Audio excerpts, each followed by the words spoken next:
मला एकच प्रश्न पडलाय, तुझा फेस सॉफ्ट होण्यासाठी काय करतेस तू? काहीच नाही करत आहे मी. काय करते? काहीच नाही करत आहे. खोटं नको बोलूस. आता काहीतरी करत होतीस. अरे ते सनस्क्रीन तर सगळेच यूज करतात ना, ते तर ते यूज करते. आणि? अजून काहीच नाही. याला तर नेहमी काही ना काहीतरी प्रश्न पडतात. आता परत हा एक प्रश्न. हे कोमल, तू काय करते? हे काय निघते असं? अरे ही सगळी डेड स्किन आहे.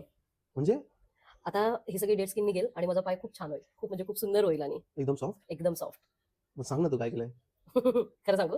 तुला यूज करायचंय? हो. चल तुला पण सांगते मी काय यूज केले. तर मी यूज केलं खूप जास्त ट्रेंडिंग मध्ये असणारं sole skin glycolic acid foot peeling mask. यातलं गायकोलिक ऍसिड त्वचेच्या आतमध्ये जाऊन डेड स्किन पूर्णपणे रिमूव्ह करतं आणि आपले पाय हायड्रेटेड आणि मऊ ठेवतं. हा मास्क वापरणं पण खूप सोपं आहे. पाय स्वच्छ धुवून जसे आपण सॉक्स वेअर करतो ना, तसा हा मास्क 90 to 120 मिनिट्स पायामध्ये घालून ठेवायचा. देन पाय स्वच्छ धुवून घ्यायचे. सुरुवातीला काहीच रिझल्ट दिसणार नाही, पण 2-3 दिवसांनी पिलिंग विजिबल होईल आणि हळूहळू सगळी काही डेड स्किन निघून आपल्याला मिळेल नवीन त्वचा. स्पेशली म्हणजे हा मास्क पूर्णपणे वेगन आणि क्रुएल्टी फ्री आहे.